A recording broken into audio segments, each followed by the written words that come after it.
네, 보통 금요일이면 기분이 좀 좋은데 오늘은 좀 힘든 금요일이 되고 있습니다. 우리 시장도 역시 마찬가지인데요. 이런 시장 속에서 다음 주에 어떤 종목 투자해 볼까 고민하시는 분들 잘 오셨습니다. 허반석의 모멘텀 투자 시작합니다. 주식명가 MTNW 허반석 어드바이저와 함께합니다. 허 의원님 어서 오세요. 안녕하세요. 네, 의원님 먼저 시장 상황을 좀 체크를 해봐야 될 것 같습니다. 국내 증시 미국발 금리 충격을 그대로 맞으면서 크게 흔들리고 있는데 2,400선마저 붕괴가 된 상황이에요. 자, 지금 어디까지 우리가 대비를 해야 될지 걱정인 상황인데 대응 전략 좀 잡아주시죠. 2,400은 지지했으면 좋겠다라고 투자자의 한 사람으로서 참 바라고 있었는데 2,400까지도 무너지는 흐름들이 나타나고 있습니다. 외국인들의 선물 과매도권임에는 분명하고요. 그리고 현물 시장에서도 외국인들의 과매도권임에는 분명하다라는 이야기 다시 좀 드리고 싶습니다. 지금까지 시장의 흐름들을 보면서 그래도 저점에서는 매도하지 마셔야 됩니다라는 이야기를 드렸고요. 하락과 기술적 반등과 조정 사이에서 저점이 어딘지를 정확하게 짚어내는 사람들이 그렇게 많지 않다. 그러면 저점에서 모두 다 팔고 추가 하락했을 때 그 하락에서 다시 사야 된다라는 이야기를 하는 누군가가 있다면 굉장히 멀리 하셔야 된다라는 이야기를 지난주 금요일 그리고 지난 10월 10일경에도 같이 말씀을 드렸습니다. 10월 10일이 하필이면 그때가 단기 저점을 딛고서 반등이 나오는 구간이었기 때문에 10월 10일 그러한 이야기를 듣고서 모두 다 전량 매도했다면 반등에 따라가는 흐름들이 나왔을 것이고요. 반등 흐름에 따라갔다면 오늘 같은 경우에 야, 내가 지금 무엇을 하고 있는가? 저점에서는 모두 다 팔았고 올라갈 때 따라갔고 그리고 나서 지금 뚜껑을 다시 정신을 차리고 열어보니 2,400 아래로 내려와 있다. 이럴 거면 매도도 매수도 하지 말고 기다릴 걸 그랬다라는 생각이 드실 법한 상황입니다. 지금 자리 차트의 흐름들을 잠깐만 다시 보도록 하겠습니다. 추세선을 조금 더 세밀하게 그어 놓았습니다. 그럼 차트상 저위험 구간에서는 빨간색 동그라미를 그어 놓았고요. 적어도 네모 자리에서는 여러분들이 비중 축소를 고민해 보셔도 좋겠다라는 안내를 다시금 드리고 있습니다. 그러면 조금 더 최근의 흐름들을 확대해 본다면 일주일이 순삭됐는데 이스라엘과 팔레스타인 하마스 무장 세력 간의 전쟁이 발발함으로써 다시금 밑으로 내려온 상황입니다. 내려온 상황 속에서 우리가 대응해야 할 것은 무엇이냐? 지금 자리가 엄밀히 객관적으로 봤을 때 추가 하락의 강화가 나타날 자리인가? 아니면 여기서 그래도 지지가 나타날 수 있는 자리인가? 2,400에 대한 회복은 보다 빠르게 나올 수도 있겠다. 그리고 그 시작은 반도체를 중심으로 나올 수 있겠다. 왜냐하면 오늘 아침 삼성전자를 지난해 7월 1일부터 지금까지의 수량 기준으로 순매수냐 매도냐를 봤을 때 삼성전자는 외국인들의 순매수 우위가 있는데 외국인들의 그 누적 순매수 가운데의 현재 수익률을 달러, 환율과 연관지어서 생각을 해본다면 수익률이 5%가 채 되지 않습니다. 1년 이상을 매집을 했고 1년 이상 투자를 했는데 누적 수익률이 5% 이상 되지 않는다. 그럼 외국인들이 현재 삼성전자를 강하게 매도할 거냐? 그렇지 않을 것 같아. 차트, 기술적, 그리고 누적 수급, 업황까지도 다 모두 다 본다면 삼성전자 필두로 지수의 반등 가능성 보다 높지 않을까 보시면 좋을 것 같고요. 변화무쌍한 시장 속에서 변하지 않는 것의 기준을 잡고서 나침반을 삼아야 된다라고 말씀을 드리고 있는데요. 11월 FOMC 회의에서 금리 동결 가능성은 95% 이상으로 올라 있는 상황입니다. 첫 번째 금리 인하는 내년 6월 또는 7월 FOMC 회의로 전망이 되고 있기 때문에 전쟁이 나고 미 국채 금리가 5%를 돌파하려고 시도하고 있고 유가도 오르고 빅스 지수도 다시 다 올랐습니다.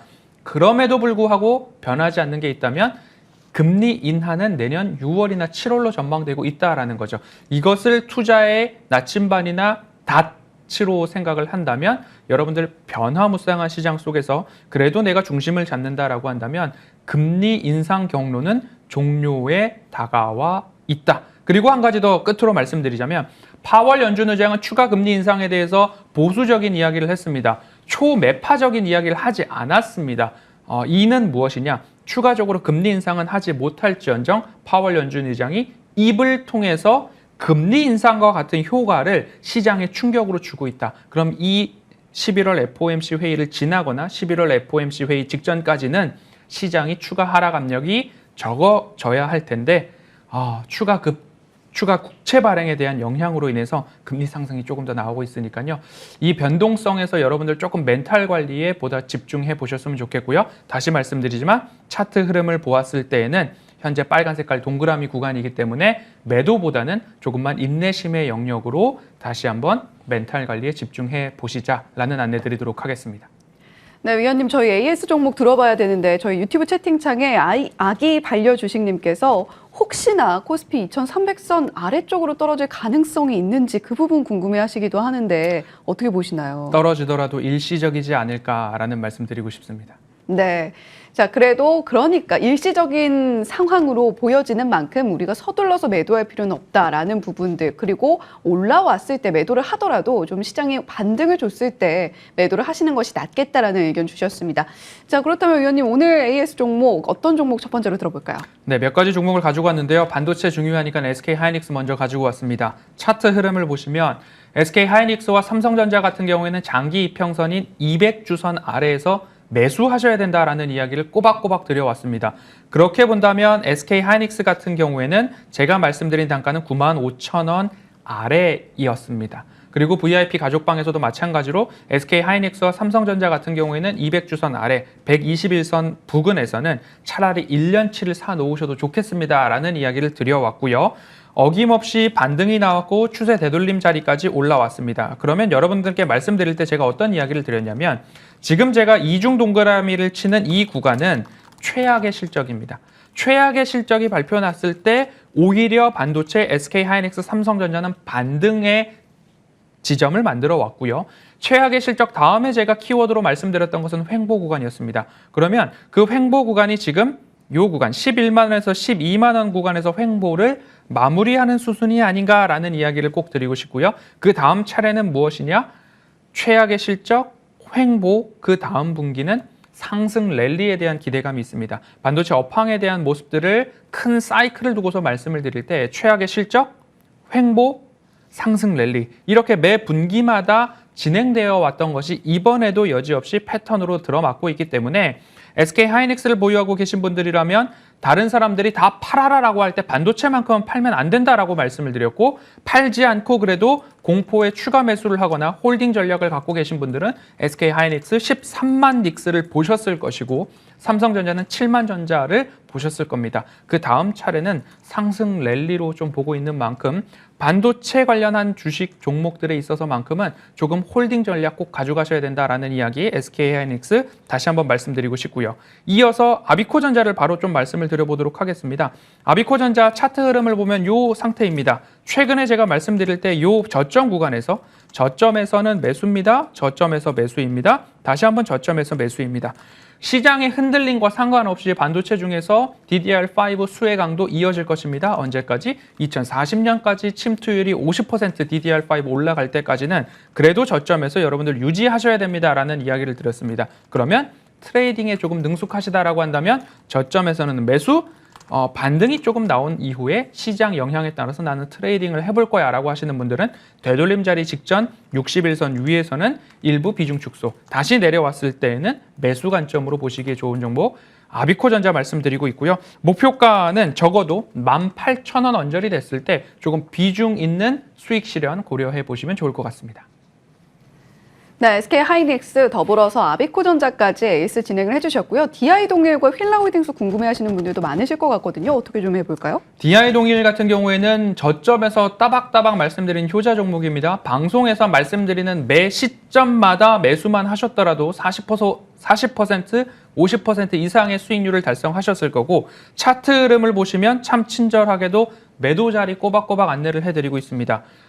장기적으로 80% 이상의 수익을 달성한 이후에 새로운 저점이 왔을 때부터 제가 방송에서 VIP분들도 보유하고 있는 종목입니다 라고 안내를 드리면서 따박따박 매수, 그리고 나서 추세 저점에서 다시 매수, 그리고 이 차트 흐름을 여러분들의 PC나 휴대폰에 그대로 옮겨 놓으시고 공개 방송에서는 캡처해서까지도 여러분들께 공유를 드렸습니다. 그 지점마다 여러분들 매수를 하셨다면 틀림없이 수익만 보셨을 것이고요. 다시 한번 3만 원 돌파하는 흐름 속에서 되돌림 자리이기 때문에 여러분들 네모 자리에서는 수익 실현입니다. 그러면 다시 한번 이 저점 구간까지 시장의 영향에 따라서 내려왔습니다. 여기서 이제부터는 여러분들의 대응이 중요합니다. 11월 달에 임시주주총회가 열릴 수 있습니다. 그러면 하방에 대한 지지 강도가 나올 수 있기 때문에 이 자리에서는 여러분들 매도 자리는 아니고 보유자분들은 11월 달에 임시주총 공시를 조금만 기다려보시자라는 안내 드리도록 하겠습니다. 네, 추가적으로 저희 AS 들어봤고요. 그렇다면 오늘의 모멘텀 투자 종목은 과연 어떤 종목일지 바로 만나보겠습니다. 네, 오늘의 모멘텀 투자 종목 바로 대한제당입니다. 자, 이 종목 어떤 투자 모멘텀들이 자리하고 있는지 허반석 의원님 이야기해 주시죠. 대한제당 설탕 선물 가격이 12년 내 최고치에 올라왔다라는 소식으로 여러분들께만 말씀드린다면 너무 쉽게 종목을 설명해 드리는 것 같은데요. DI동을 예를 들어서 말씀을 드리자면 자산주, 가치주, 성장주의 면모가 있다라고 말씀드리면서 자산주, 부동산 가치가 하방 지지력을 강화해 줄 겁니다라는 이야기를 드렸습니다. 대한제당 모두 다 익히 알고 있듯이 설탕 가격 상승에 대한 모멘텀 유효합니다. WTI 국제유가, 금가격, 글로벌 정세에 따라서 원자재 가격의 상승에 대한 우려가 나타나고 있습니다. 대한제당 같은 경우에는 그렇게까지 주가가 상승하지 않았는데요. 하방 지지력을 강화해 줄 만한 이슈가 있죠. 송추 CC, 프린세스 CC를 검색해 보시면 여기에 대한 소유권이 누구에게 있느냐? 대한제당에 있다라고 보시면 좋겠습니다. 골프장에서 나오는 연간 수익만도 몇십억, 몇백억 가까이 되고 있는 만큼 하방에 대한 지지력, 자산 가치가 지켜줄 것이다. 그렇게 된다면 매수가는 3,100원 아래에서 매수 도전 한번 해보시기 좋습니다. 차트상 저위험 구간이기 때문에 이 저점 구간에서는 지지력 강화 나타날 수 있겠다라고 말씀드리고 싶고요. 추세선을 그대로 위로 올려본다면 되돌림 자리는 적어도 3,500원을 돌파하고 나서 시세가 붙는다면 4,000원까지도 한번 도전해 볼 수 있겠다. 대한제당 DI동일과 비슷한 투자 모멘텀에서 말씀드리고 목표가 4,000원 안내드리도록 하겠습니다. 네, 목표가 도달한 DI동일, 대한제당도 비슷한 흐름 이어갈 수 있을 것으로 보기 때문에 모멘텀 투자 종목으로 가지고 왔다라는 이야기 해주셨습니다. 자, 그렇다면 허 의원님 오늘 공개 방송 있으시잖아요. 간단하게 이야기 들어볼까요? 네, 월요일 공개 방송 있습니다. 네, 오늘은 멘탈 관리에 집중해 주시면 좋을 것 같고요. 전쟁톡에서도 변하지 않는 기준점이 있다면 그래도 투자에서 승리할 수 있다라는 이야기로 월요일 공개 방송에서 뵙도록 하겠습니다. 네, 오늘 모멘텀 투자 주식명가 MTNW 허반석 어드바이저와 함께했고요. 이슈앤뷰는 여기서 인사드리겠습니다. 시청해주신 여러분 고맙습니다.